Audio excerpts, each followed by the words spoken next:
Hare Krishna everybody, and welcome back to the Sriman Narayaneeyam sessions. It's more than 2 weeks since I've been able to post any videos, and in the meantime I've been receiving enquiries on why I'm not posting any videos. The reason is, one, I was traveling, and two, I fell sick. I had a very bad throat, so I could not speak continuously. So that's the reason why I could not post any videos, and I'm happy to know that so many of you are following my videos very closely, and I look forward to your support in future also. Okay, thank you so much, and I pray to the Lord that there will not be any more hitches in the future. Okay, so today we'll do chapter 12 of the Sriman Narayaneeyam, which is about the Varaha Avadara, or the boar incarnation of the Lord. In chapter 11, we saw how the gatekeepers of Vaikuntha, Jaya and Vijaya, were cursed by the 4 Kumaras to be born as demons on planet Earth. And coming to know of this, Lord Vishnu comes himself and pacifies his gatekeepers, Jaya and Vijaya. He tells them that they would have to take 3 births on planet Earth, and in the end he himself would come and bring them back. Okay, so accordingly, in the first birth, they were born as the demons Hiranyaksha and Hiranyakashipu to sage Kashyapa and his wife Diti. And Hiranyaksha was in a fighting mood. He wanted to fight with someone, and he was looking for an equal match. And not finding any suitable match, he got very angry, and he lifted the planet Earth and immersed the earth underwater. At that time, the Lord of the Waters, the God of Waters, Varuna, tells him that there was only one person who was an equal match for him in combat, and that was Lord Vishnu. Now, roaring fiercely, Hiranyaksha goes in search of Lord Vishnu. Okay, now let's come to this chapter 12. As usual, we'll read the first shloka only and then do a quick translation. All right. Chapter 12, Varaha Avadara, the boar incarnation of the Lord. Okay. Swayambhuvo manurato janasargashilo drishtva mahima samaye salile nimagnam srishtaramapasharanam bhavadangri seva tushtasayam munijanai saha satyaloke.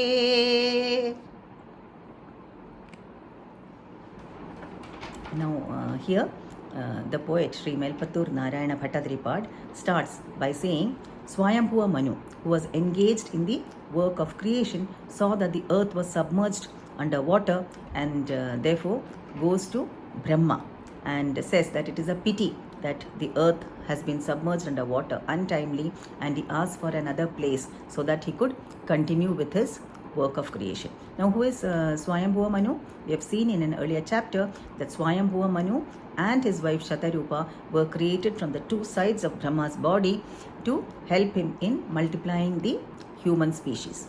Okay, now hearing from Swayambhuva Manu that the earth was submerged under water, Brahma was surprised, and he contemplated on the Lord's lotus feet, saying, O Lord, at the beginning of creation, I drank up all the causal waters and also the winds, and it is not yet time for dissolution, not yet time for the cosmic dissolution, for the pralaya. So how come the earth has been submerged under water?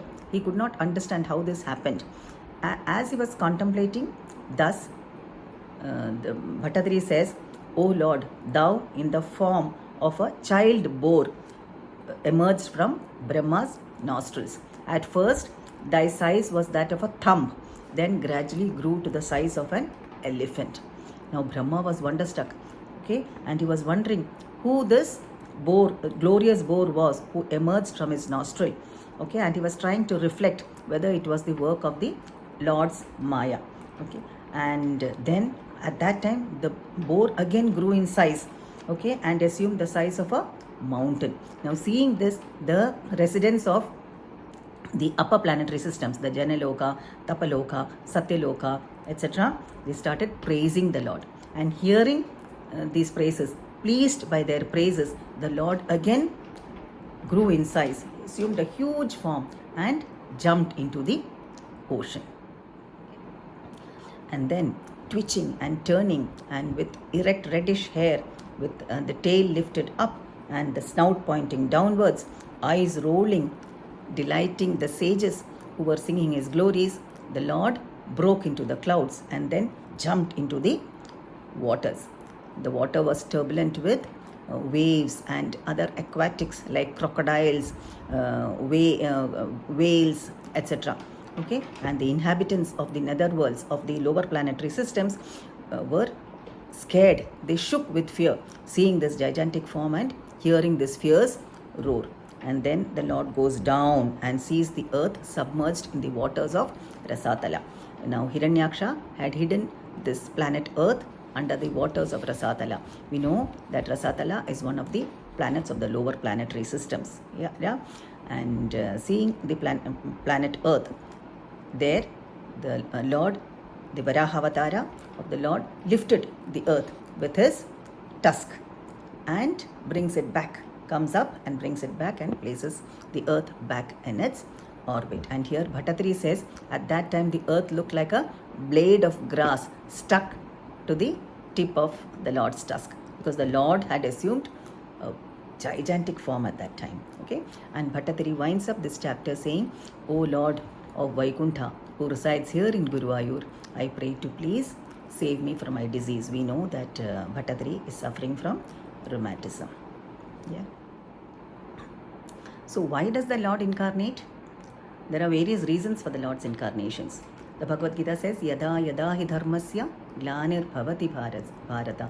Whenever there is a decline in dharma and a rise in adharma, that is irreligious principles, and a decline in religious principles, then the Lord incarnates to restore dharma or religious principles.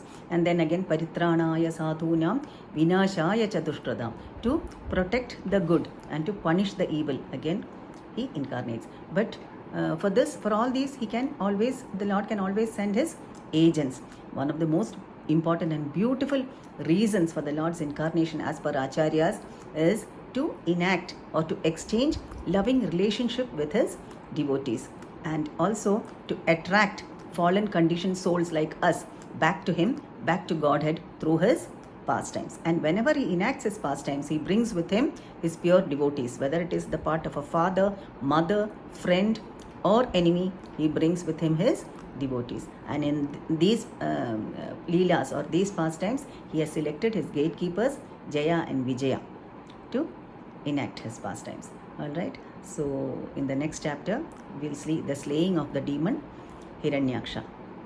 Alright, I'll see you soon with chapter 13. Until then, take care. Hare Krishna, Hare Krishna, Hare Krishna, Krishna Krishna, Hare Hare, Hare Rama, Rama Rama.